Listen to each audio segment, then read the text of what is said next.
All right. So let's go ahead and get started. There'll be some more people, I'm sure, joining us, which is great. But for the last presentation I've got of the day, we're going to talk about Canvas apps to engage students and make teaching easier. So these are tools that we have here at IVC that are designed for this particular purpose. So we're not going to go through every single tool that we've got in Canvas. I thought about that and I realized that it would be a lot of what I did for my for the presentation yesterday, where I literally went through, I don't know, 30, 40 items in an hour, just listing them off. I want to spend just a minute or two on each item here today because I think it's important to get to see it. And then I'll go in and I'll flip into Canvas and show you some of the other stuff that's going on so that you can see it a little bit nicer. But there's a number of apps, there's a number of tools that we've got built into Canvas that are useful for several different reasons. But these are two of the things that I look for when I am finding an application or something like that, is how does it engage students and does it make your lives as teachers easier? All right. Now, I've said all along, I view my job as trying to make your life easier. I'm not always successful, but I try. So when I'm looking at this, that is really, it is a concern as I pursue these different tools that we're always trying to bring to campus. So that said, we're going to talk about student engagement and then teaching and how to make teaching easier for you. And they're kind of going to wrap one into the other because there's a lot of overlap in some of these as well. So the first tool that I want you to take a look at and think about is the IVC Student Support Hub. It's in every single Canvas. On the left-hand side, it's got that little H with the 3 circles and says Student Hub. We want you to encourage your students to go there. The idea here is that it highlights a lot of different resources that are here on campus for the students. This is about students. This is not about you. This is not about anybody in particular outside of students. So it includes things like the laptop loan information. If your students don't know about it, if your students don't have a laptop, they should go to the library and borrow a laptop. It's a great program, doesn't cost the students anything. They can then have a laptop to use that semester, take it home with them, use it on campus, etc. It's a really nice tool that we're encouraging students to take advantage of. We have several hundred people a semester that do that, and we'd like to expand that. How to get financial assistance, basic needs, mental health, etc. This goes on and on. This is a really long list that keeps going because we have a lot of these services here on campus. If you go to it and you see something's missing, please let Cheryl Bailey from the library know, or you can let me know and I'll let her know. She's the one who maintains this. Something doesn't look right, it links to those websites. So there's not a whole lot of content in here. The idea here is that students can go there and get directly to your or to the tools that they need and make it really useful for them. So it's in the left-hand navigation in Canvas for every Canvas user. You've seen it, whether you've realized it or not, you've seen it there. It's below the help. It's usually the very bottom option. Might be second to bottom. If you've got Pronto there as well, which we'll talk about in a second, but first, Padlet. So we're talking about student engagement. How do you get students involved and interacting in your class? One of the tools that we've got is Padlet. It works kind of as a discussion board. You see here, one of the things I particularly like this, I put it together for, or I saw it and had it in use. I've talked to a lot of people in ESL about it, because I think it's a great tool to really encourage students to get to know each other. Okay. And what do we talk about? Engagement. That's what we're talking about, is that student engaging in the class, getting to know each other and stuff. So this is a great example where you can have, and it comes with the map, for instance, in this case, you create a lot of different Padlets. And it could do many different kinds, but this particular one, it allows them to pick a place where they're from, click on it, type in an address, whatever, and then tell us about it. Give a video, have a picture, something about it. I was a year or so ago, I was in a presentation and they had people do this. And it was all people from the United States. And I realized that somebody was literally, I was in Irvine, they were in Costa Mesa, and another person was in Los Angeles, working with people that were actually, in this particular case, was actually worldwide. You don't know who's there when you're all online, for instance. So this is a great way to get your students introducing each other to each other, and get your students to understand more about each other. So where am I from is a specific case. That said, this can be used not with the map, but in other ways. You can create different discussions. And so you could have, for instance, let's say you are teaching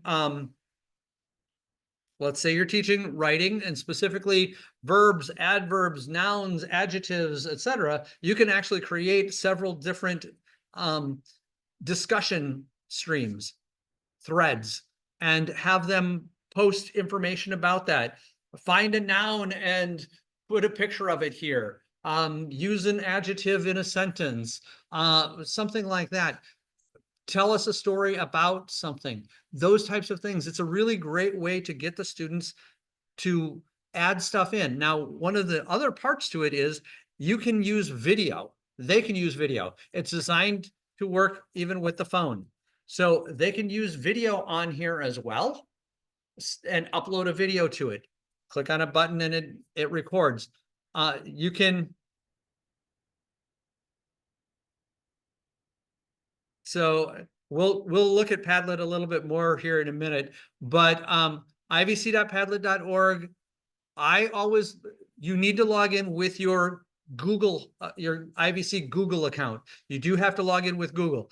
It doesn't just allow you to log in with your IVC email and password. Once you do that, if you do not have a teacher account, and you will know right away that you don't have a teacher account, let me know and I can elevate you to a teacher account. But you do have to sign up. Students do sign up, but they don't get teacher accounts. They get just a student account as well. So it lets them have that different level. And again, we'll take a look at that a little bit so I can get you some more, show you some more information. But go to Padlet.org as well, or Padlet.com as well, and you'll see hundreds of different examples of Padlets. And you can literally create them from templates that they've got. So with the students signing up, it should be with their IVC. So everybody will sign in with their IVC account so they need to log into Google first. And then when they go to ivc.padlet.org, then it will sign in with that. Now, they don't have to sign up per se in order to use it. When they click on it, it will sign them in. Again, using that account. And yes, you do, by the way, see who it was that posted. So you do see that was the case, who it was and stuff like that. So it's very, very useful. The next one I wanted to talk about is Pronto. Pronto is also, will wind up on the left-hand side of your course, of the Canvas navigation. And Pronto is really, really good for student to student and student to faculty interaction. I use this in my class this semester. It is not graded. So do understand, by the way, Padlet is not graded either, but Pronto is about communication. And it's really nice for that. It includes video, it includes text, it includes files that they can upload. They can upload pictures. They can add in GIFs and stuff. It's really cool. It does group and one-way communication or one-on-one communication. So what do I mean by that? If you set up groups in Canvas, you can actually turn that on in Pronto and they can communicate just within their group. They can communicate in the whole class. They can message you directly and stuff like that, all in this one tool. By the way, part of why it's so nice is because it runs on your cell phone. That's good and bad, okay? It means that yes, at 2 o'clock in the morning, I got messages from students saying, the rest of the people in my group aren't talking to me. I'm like, I don't care. No, when I got up that morning, then I cared. But you know, it's one of those things. So it's really neat with that for messaging and stuff like that. Another really, really cool thing about it is it does automatic translation of text for students. So let's say a student is used to, you're writing it in English. They're used to, their preferred language would be Chinese. That's a specific example that I was given by somebody. The student flipped it into Chinese and was able to read the information in Chinese. Wow. It's a setting in there. Oh, it's the same. Yep. So like the 3 lines, like in the message Yeah. box. Is it coming into them as English or coming into them as Chinese? Because for some of our language learners, we probably want them to be reading it in English. Yeah.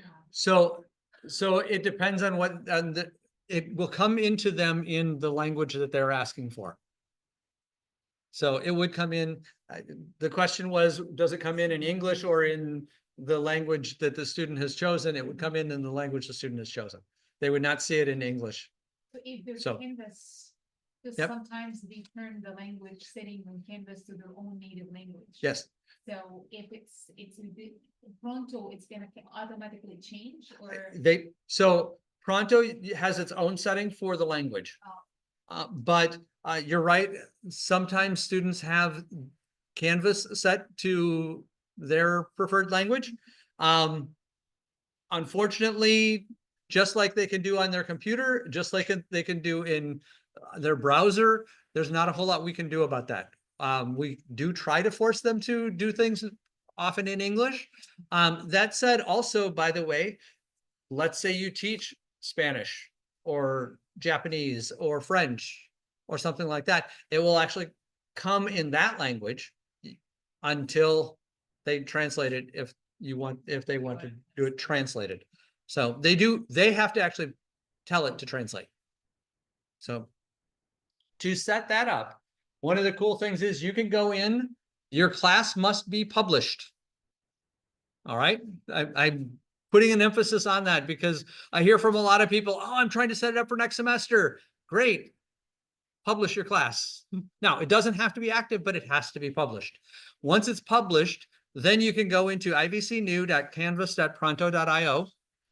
And once you go to there, that's in their browser or in your browser. Once you go there, you now have access to the list of all of your published classes, and you enable it in whichever class you want. Then hit sync right away. When you do that, it'll come back with a list of all of the groups in your class, and you can choose to use those or not. You get to choose. And it comes up in the lower right-hand side. In the left-hand side, it comes up with the Pronto icon. When you click on it, it comes up on the right-hand side and says, and shows the Pronto page like it's showing here. This happens to not have anything on it, but you see how it's got, and of course I've got a brisk icon right in the middle of it. It's got a paper clip. At the top, it's got where you can click and record. So you can record right in it. It will save a recording for you. You can hit the square with the little arrow on it and it will open up in a full screen. And that's got a lot more availability of tools and stuff like that in it. So it's a really neat app. Again, it works in Canvas, but it also communicates, and they can install it on their cell phone, and they do not have to have Canvas on their cell phone in order to use it. And then the students can create groups by their own, or I have to. There, create- there is an ability to have students create groups, but we tend not to do that. Just in Canvas, students can create groups as well, if you want. If you just wanna chat as a group. So the question is, can students chat as a group in Pronto without you having to set up the group, basically? Yes, they can actually do that. So they contact each other and they can start their own little meeting. Okay. Completely on their own. It's not, I understand, but like, I'm not gonna be able to be involved or see anything. You would not have to, you could see it after the fact that they did it, Oh, but you would not necessarily, you could join it. Yeah. Because you have access to all of the groups as well, but you don't have to. So this can be a really nice way for letting students practice things. Because they're using their own device. They're not having to come up in front of a class and say something or something like that. And it lets them record. So they can look at it afterwards and stuff. So it's a pretty nice tool for that. Several of my students used this for group work. In an asynchronous class, they needed to do group work. And so their group was in Pronto, and then they were communicating within Pronto and stuff. So it was a really nice tool that way. Another one is Canvas Credentials. Used to be called Badger. Badger was purchased by Canvas. The free version of Canvas Credentials is also, I believe it's still called Badger, but we pay for Canvas Credentials here at IVC. It's micro badging. What does that mean? You can set up your course so that when students accomplish a certain task, they get a little badge and it shows up in a backpack. And then you can see what all they have done across time, and it adds up. And it's not just in your class, but it can also go to the next class and other things. So for instance, the library modules. Many faculty have the library modules that are included in their class, or they even better have the students go to the library modules course. And when they go into that, it's not a MySite course. It's a specific course that we've got set up in Canvas. As they go through that course and they complete different things, they will get a plagiarism badge, and they'll get a citations badge and stuff like that, so that you can see and they can see that they've completed the specific task. So it's a really neat tool. If you're interested in it, let me know. I will. Okay. I will definitely work with you, but also would be putting you together with Brandy Eidelman from the library. She is, and there she is. Thank you, Brandy. I'm glad you're here on this. And plugging the IVC workshops, absolutely. Want to give props for that because it is a great tool for our students. A question had come in about Pronto and whether you can keep the different sections separate in Pronto. To my knowledge, no. However, you can create a group. You can create a group set that is section 1 and section 2, and all the students are in their the two groups based on the section, and you can have Canvas split that for you automatically. And then it would do the same thing, because you can't do it by group, but you can do it by group, but you cannot do it by section. So I hope that answers that question. All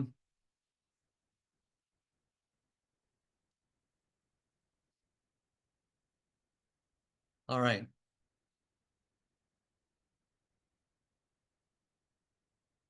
The next one I want to talk about is Play Pause It.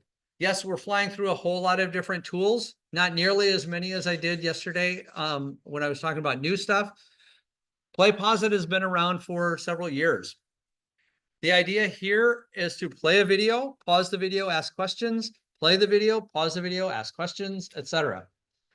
It also allows students, so it first of all is engaging in the fact that if they hit play, it stops the video at a certain point and that waits until they answer the question.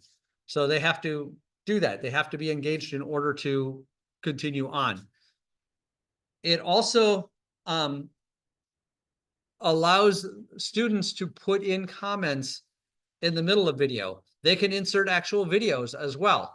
And so you can actually have an interactive video created in such a way that students are really engaging in that. That said, you can also monitor the student progress.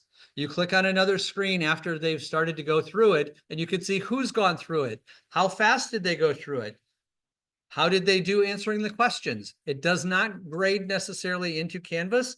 It will if you do it as an external tool in an assignment, if it's a submission type of external tool. But you can use this all over the place. For instance, you can give them a QR code and have everybody in class answer questions on their cell phone. All right. And it shows up as a survey in Canvas. It's a really neat, you can do it in Canvas. You can do it basically outside of Canvas as well. It's a really neat tool to do that. Now, another cool feature. All of your videos need to be captioned, right? Even if it's a YouTube video that somebody else created and you do not have access to the captions. You need them captioned in order to use them in your class. So what do? You submit them for captioning. When we give it back to you, you put it into PlayPosit, and now you can have the captions roll because it puts an overlay over the video. And so now the captions will work. So we upload the video. So you don't actually, in PlayPosit, you say, this is the video I want to use in Zoom or in YouTube. And then it actually, you can upload the captions over on that. So now you actually do get to control the captions and you can put in valid captions. So it's one way around. By the way, you don't have to pause the video to use PlayPosit. You can just let the video run through. So it's one way around getting captions on YouTube videos that you don't have access to. Because we do want captions on all videos. And this is just a really nice way of getting there. So. Tim, question? Because PlayPosit also does caption the video, correct? It does the captioning, if I recall. But it's not Not accurate. not ADA compliant. Okay. Right. All right. The other thing I just want to add real quick is I use this extensively for my video lectures, and what I love about it is, again, I stop and ask questions, but I attach points to it. So it's only 5 points, but I know if there's no points attached to things, they're not going to watch the video lectures, and so it's worked really great to get them to watch those videos, to watch the lectures, keep them short, a few points, and they'll do it and watch them. Absolutely. And that's what I love about it is it gives that ability to do some of those different items like just giving them a few points to do it.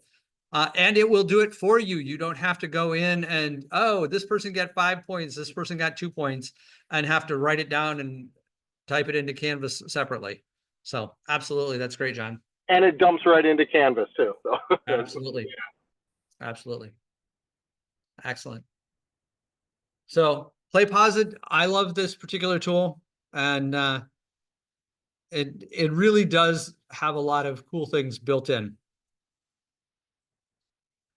The next one I brought up a couple of times in presentations over the last 2 days, PlayLab AI. I really like this tool. If you do not have access to it, shoot me an email and I can give you access to this PlayLab AI. What it does is it allows you to create your own little AI apps for your class, for your students, for your use. All right. What do I mean by that? This allows you to do a customized tutorial or customized tutor for your class. What did I do? I teach at Cypress College, and so I created one for my class that took all of my lectures and put it in there. And I told it, don't use any material that's not in, that I didn't give you in the lecture. So students can ask, why is accounting important? It will say, here's an answer, reference chapter 4, part 2 of, so they can go back to my video and actually see when I said why accounting was important. They can ask, what does it take to be an entrepreneur? And it'll say, I'm sorry, but that information is not covered in here.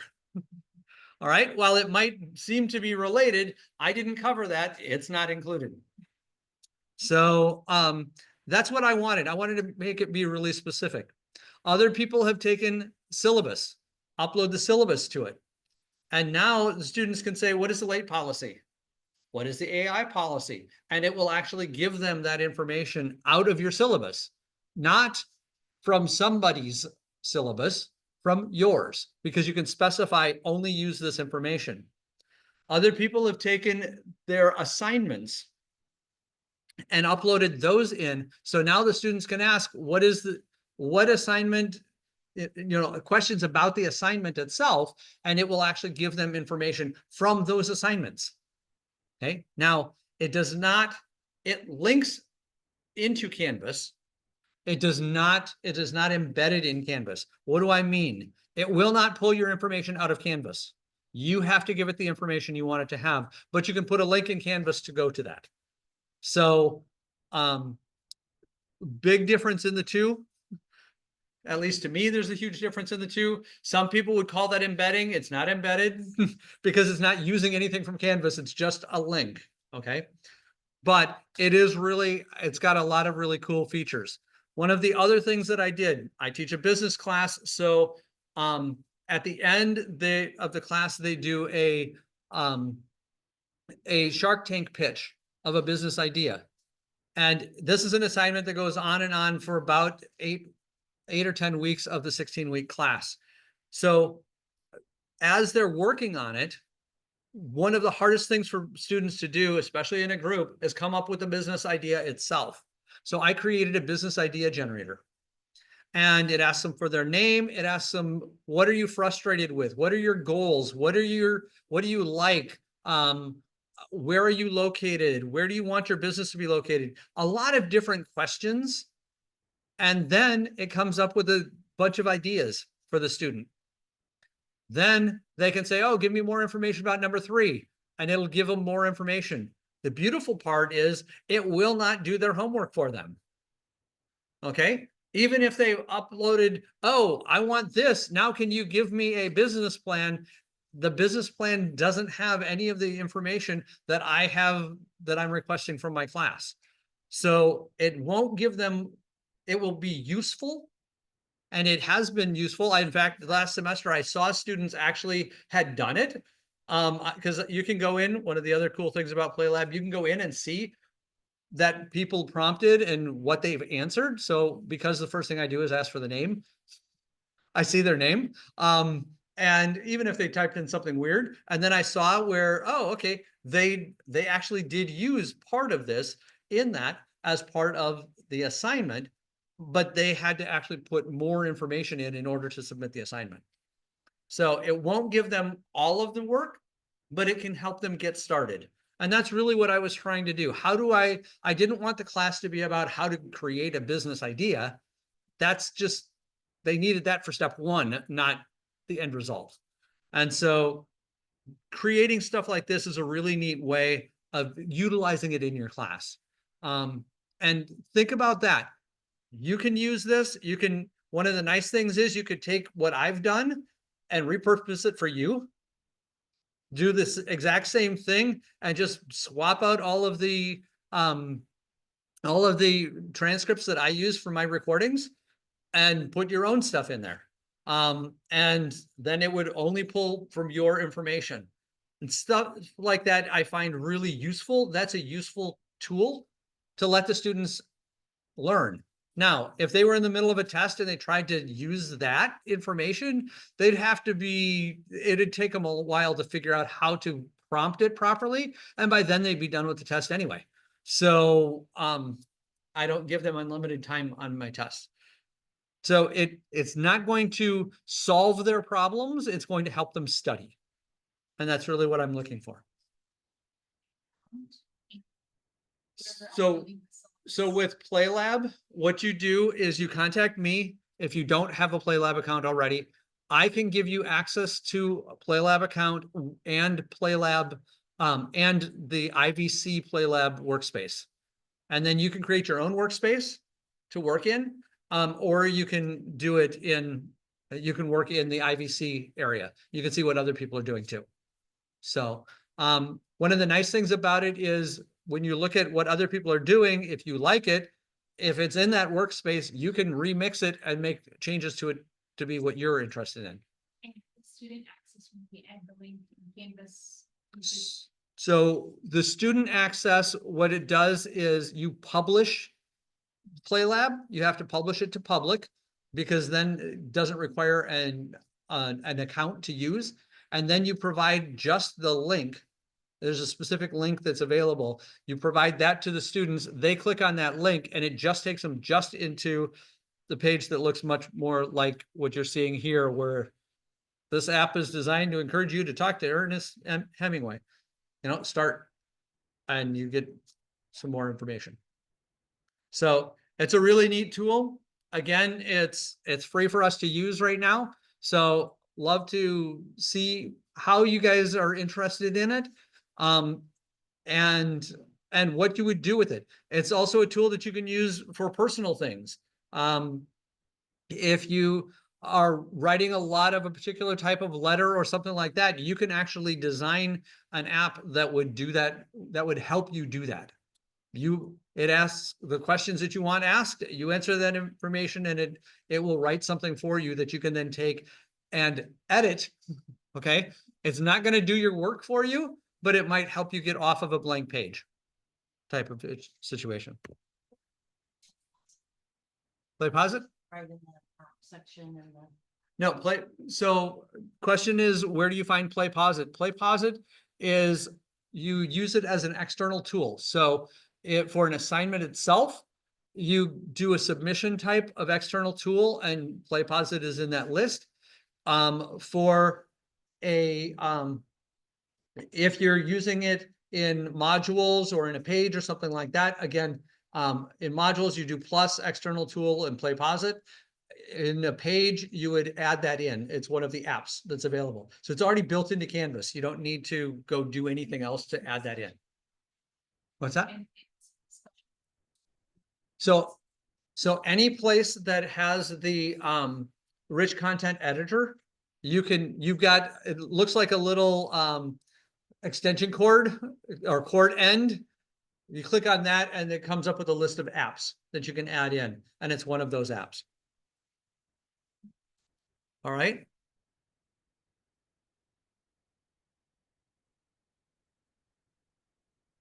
So the next one I want to talk about is Turnitin. Now, we talk about student engagement. This might be a flip to the other side of what makes your life easier, hopefully a little bit easier as teaching your class. All right. So it includes a plagiarism checker. And it includes AI content checker. Plagiarism checker, it will tell you where it found that information from. I know some people feel like, hey, it's not necessarily accurate. Well, one of the nice things is you can click on it and you can read the context of what it said. And you can determine, is this really language that you would just use all the time? Or, oh, wait a minute, this is pretty close. They changed one word, that type of thing. But it lets you make that choice.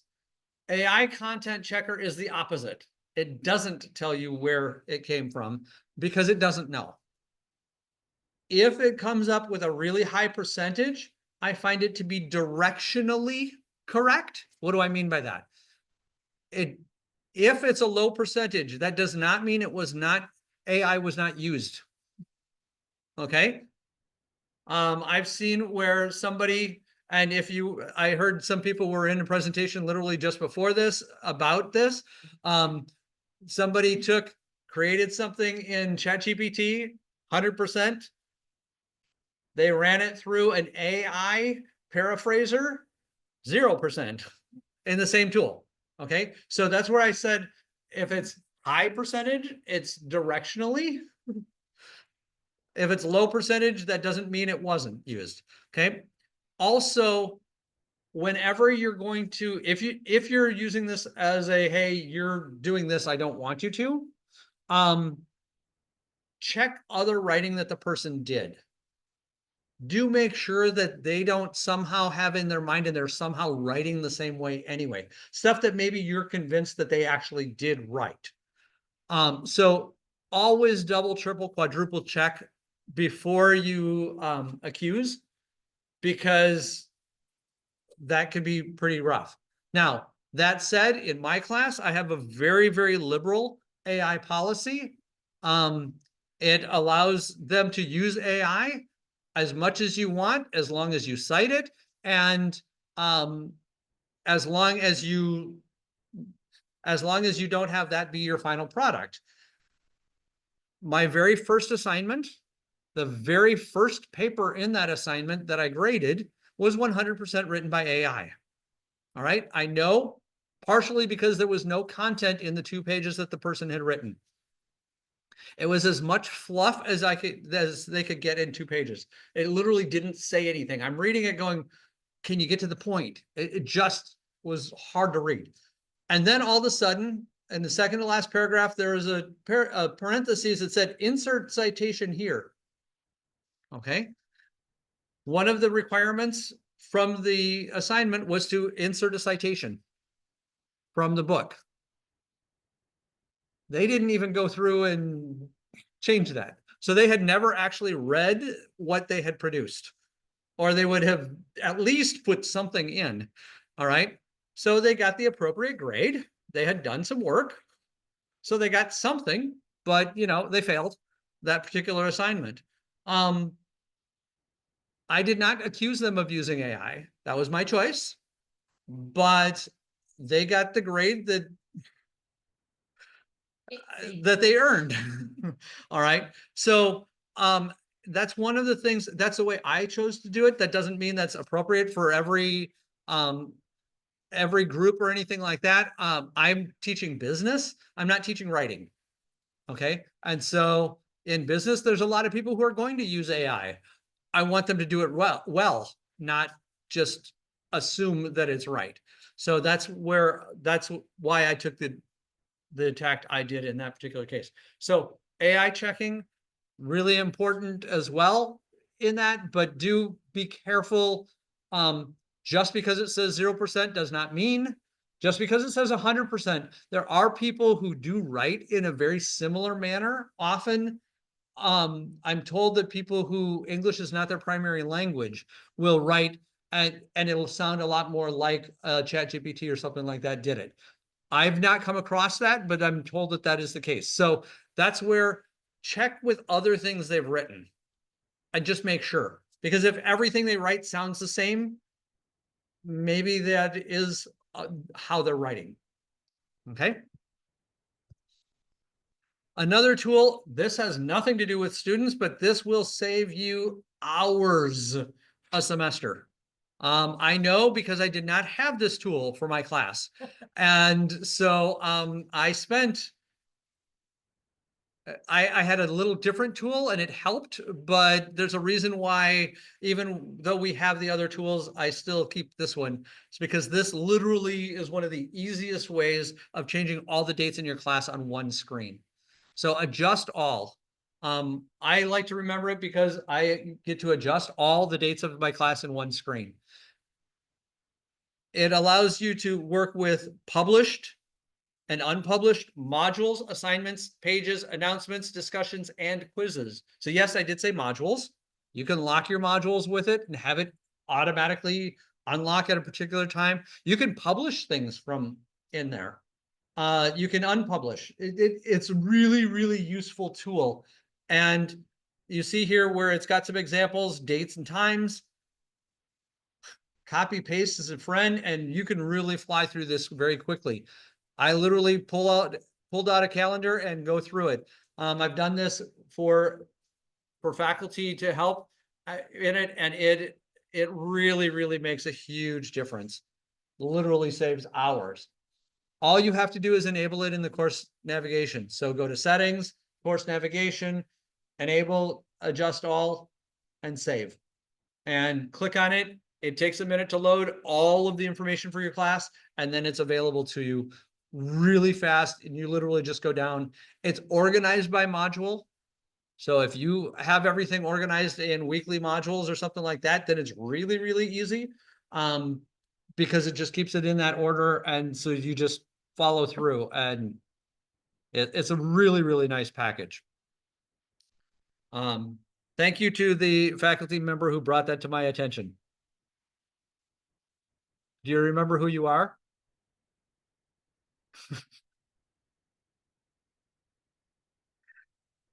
That was said for the other person that's on camera right now, who is the one who brought that to my attention, I believe. And either that or was at least one of the first people that I talked to about it once I heard about it. Yes. And grade on Padlet. You can grade it in Padlet and it'll go to Canvas? Not go to Canvas, but you Yeah. can grade on Padlet. Yeah. It actually will let you do numerical grading. It'll let you do stars. It'll let you. Okay, do- yeah. yes, but it doesn't come back to Canvas is the problem. I wish if I could find a integration back into Canvas, that would make my life and everybody else's life a lot easier. Yeah. So the comment was that you can grade in Canvas or in Padlet, but it does not come back to Canvas. So some other tools that the other stuff that I've talked about has all been things that IVC pays for. So you may or may not have access to any of those at other institutions, as I've already mentioned. For a little bit here, I'm going to talk specifically about Canvas itself. So Canvas, just in the last few months, last about 9 months, has turned on something called Smart Search. It allows you to go through, search your whole class for a word or phrase, and it tells you where it found it. For instance, color, spelled the Canadian or British way of spelling it, COLOUR, for instance. In this particular class, I pulled information in from a Canadian class, and so it spelled color wrong. Notice it's underlined, squiggly line saying it's wrong. So it showed me every place where that word was used. Now I can click on it, and then I can do a find replace. So Smart Search is on the left-hand side. Again, you just enable it in the course navigation. Find and replace, Control F or Command F if you're on a Mac, will let you find that word in any place where you're using the rich content editor for the page, assignment, etc., that you're in. Okay. What do I mean by that? Why am I being really specific with what I'm saying? It searches your whole class, published and unpublished, for you. For your students, it searches your published parts of your class. So students do have access to it. They only have access to the stuff that you've given them access to, but they have access to only that published. I know it's weird the way I'm saying it, but it is specific on purpose. Find replace is now you go into the page and you say, oh, every place where this word is, I want to replace it with something. So I could go into the home page, do a Control F, Command F on color, spell it one way and have it replaced with color spelled the correct way. You know, because for some reason the British invented the language and they can't figure out how to spell color properly. No, that's a joke. That's a joke. Or favorite, or anyway. Okay. That's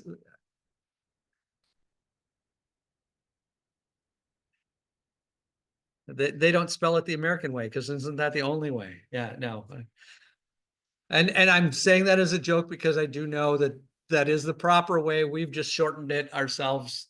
We've Americanized, like we do Americanize a lot of names and words and stuff. So yes, I understand that. Yeah. So another one that's really neat is the assign to. Here's something, haven't seen it used a whole lot yet because it's brand new, but you can assign a module to a specific person. Or if you've got cross-listed classes, you can assign a module to one section and a different module to a different section. What that means is everything that's in that module is only available to those students who meet the criteria. They're in that section that you've given the name. You can make a module available to a student early and the rest of the class later, stuff like that. Why is that important? Because, for instance, my son, when he was in high school, we went, my mother-in-law had some health problems. We drove back to Wisconsin. He was taking a summer school class and his teacher just said, work on it when it's available. Okay. Which was great because then he could, versus if the teacher had said, no, you have to hand in on time. We didn't know how long we were going to be gone. We were living in California, travel back to Wisconsin. Literally, I got in the car 10 minutes after I got the phone call and we drove. I got in the car to go pick up my son and got back to load the car and drive. So yeah, it was quite an interesting time, but we didn't have the ability to let anybody know ahead of time. We didn't know. So it was good that we had that. And that's why assign to is important, to let them give different assignment times and stuff. So Rupa, you've got a question? Yes. So I have one class which I've cross-listed, so it's two different sections, but it's the same course. Could I use assign to do something different? So the only difference is one is an asynchronous online course and Mhm. one is a synchronous online course. Yes. So you could have the portions of it that are asynchronous be in one module and the portions that are synchronous be in a separate module. And that's exactly what I see this as useful for, especially because it's two separate sections. Yes. You can do that. Right now, we still don't have the ability to assign by group, but they tell us that that is coming. So I fully expect that probably within the next few months, the ability to assign by group itself, but by section you can do. And it's really, really nice for that. So I'll get your help on it because in my head, I'm thinking, for example, I wanted for the synchronous class, I want to take attendance Yep. and I want it to count. But for So what, in that particular case for attendance, what you would do is in your asynchronous class, you would exclude all of those students from attendance. You wouldn't do this for that. You would just exclude those, and then it would not count against any of the students who were in your asynchronous class. okay, but if I wanted But- to do in the synchronous class, if I wanted to do like a Padlet and assign them, Yep. some points on that, I could do that with this. Absolutely, Okay, great. absolutely. I'm gonna set up a meeting with you and you're gonna teach me how to do it. Perfect. Glad to. Yes. So I tried to use assign to last semester because we have rolling enrollment. Mhm. And Mhm. so I thought it was perfect because I could use assign to for modules they have missed. Right. But I could never tell. No, if it doesn't they- work. Yeah. So the question is rolling enrollment. In adult ESL especially, students come in literally up until just a few weeks before the semester ends. And so how do you know where the students are in the course and how do you keep them going through the course the right way, the way you're intending to teach it? Unfortunately, assign to is when it's available So you would assign it, you could assign it at a particular time to the student, but everybody else would already be in it. It kind of wouldn't matter. The assign to is not the right solution for that. Talk to me and I can work with you to try to find a different solution that would work. I understand what you mean and why. That was my original thought when I heard about assign to is great, rolling enrollment. Now we can do this. And then I realized that that actually doesn't work really well. Because it kind of does the opposite. This is allowing somebody in early or blocking everybody else from something. And you're actually wanting everybody to be in it and then let somebody else in later, and they're already in as part of everybody. So there's a way around that, but it's different than, But for the credit side, Yep. I can do that side. you can use assign to, you can use it anyway. It's just that it doesn't, that particular instance doesn't work really well. Yeah. Yep. The Canvas inbox. I wound up using the Canvas inbox exclusively for my student, teacher to student interaction. I thought I was going to use my email. Okay, because I know, hey, everything shows up in email and I can just use my email. What I found is that I checked my email. It came in on my email on my phone. Oh, okay. And then I went into Canvas and I replied through the inbox. And the reason I did that is because it allowed me to do a little bit more interaction. It also kept the thread of what was talked about. If you do the email, it does not keep the history. And so it's not nearly as nice as the inbox itself. Canvas has also put where now you can include signature in your inbox, which is, again, it's a nice feature, very new, just started again, like August 1st, that became available. So in your inbox, you can put in a signature at the bottom. It's a really nice tool to add, just like it does in an email. Yep. Where was the find and replace found? Find and replace. Yeah. Whenever you're in a page, assignment, discussion, etc., you have to be in one of those, and then you do Control F or Command F, and it pops up on the right. Oh, okay. Okay. That's just a Windows command, huh? Windows, you can do Control F and do a find, Uh-huh. and it will find in that page any place. But when you're in a page itself, Canvas will block that so that Control F does a find and it has a separate line for replace. Okay. If you want, whether you want to use that, if you don't want to use it, then it just will find it for you and not replace it. So it's a cool addition that they finally got up to modern times. Conmigo teacher tools.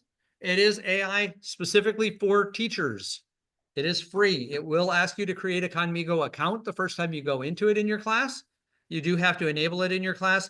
Students do not have access to it. You can see some different things. There's a lot of different tools that you can get. While it is embedded in Canvas, it is not integrated into Canvas. It will not pull information out of Canvas, and it will not put any information into Canvas. It will not create a discussion for you. It will, based on whatever you tell it, it will create a prompt that you can copy and paste. But it will not create the prompt itself in discussions for you. So it's got a lot of neat tools. It can create based on whatever you put into it. It'll create an exit ticket, for instance. It'll create reference letters, stuff like that. So it's tools that you might use. Haven't seen a whole lot of people using it yet, but this is also brand new. It came out in October or November. So really, really new to Canvas. Enable it. Your students do not see it. So it's not going to affect your students in any way. But it is kind of a neat tool to at least play around with. Some other tools that we've got outside of Canvas, ScreenPal allows you to record and edit videos. You go to screenpal.com/Irvine Valley College. Irvine Valley College is one word. And you can download it, put it on your personal device, put it on your IVC device, and we might have to install it on your IVC device, but it allows you to record your screen, your video and audio. Or you can edit. And it's what I use for editing. A lot of people used to use Camtasia. I've never made Camtasia work properly. So this is much more simple. Usually in about 10 to 15 minutes, I can get somebody up and running with the basics of how to use ScreenPal. So it works on Windows and it works on Mac as well. So it's a really nice tool that way. Will it take my Saddleback email as my account? For the- It does not use an email account. Does not use an email. Okay. You do not have to have it. It is tied to, because you say Irvine Valley College, it's tied to us. So it won't matter if you're Saddleback or IVC. Okay. The next one, Grackle. Grackle is built into Google Docs.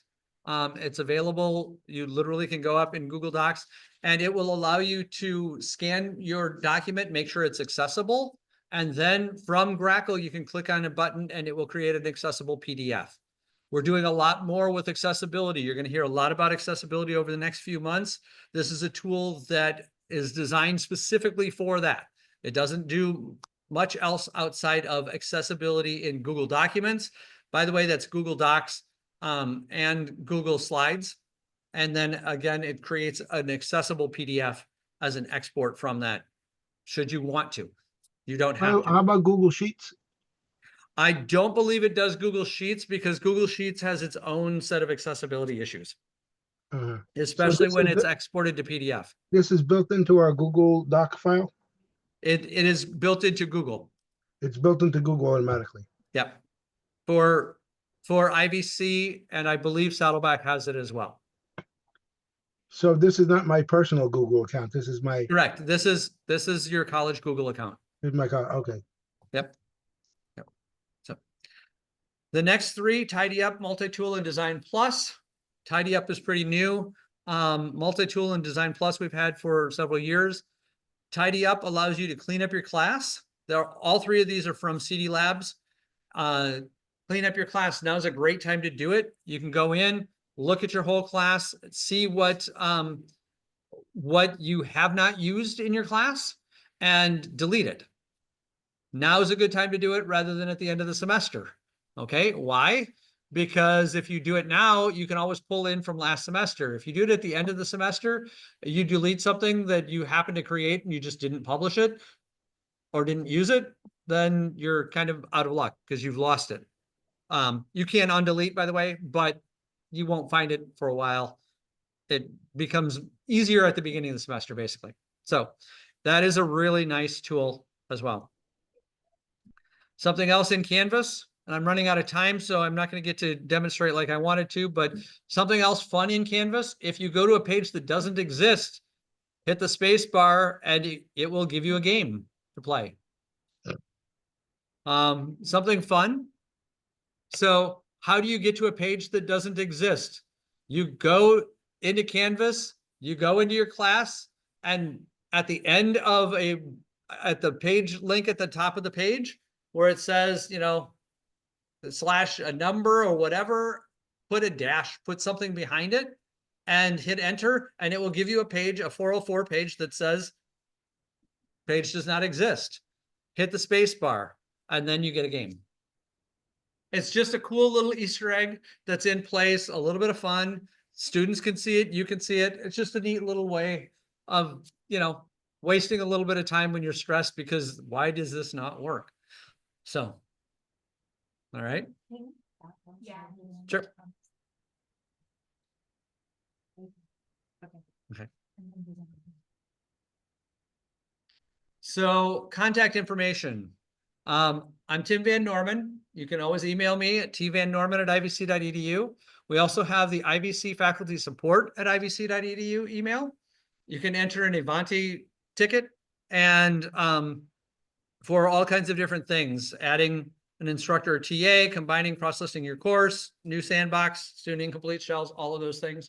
Go ahead and put an Ivanti request in or email to the IVC faculty support. That said, I'm the only person right now who is answering the IVC faculty support. So that is slowing down the process a little bit. That's as of Monday. Congratulations to Amanda Turner, who just took a job with Saddleback doing as the instructional technologist. She was not the instructional technologist here. She was an app specialist here. And so she moved over there into that position. That's good for her. I'm really happy for her. And but that said, just understand if I'm not as responsive as I have been, I'm sorry, but you know, it's working. So, all right. Also we've got the YouTube channel. It's at the bottom of my signature on all signatures, and thank you. Thank you. Let me stop recording and then see if there's any other questions, because I know a lot of people wait on that, and I know that other people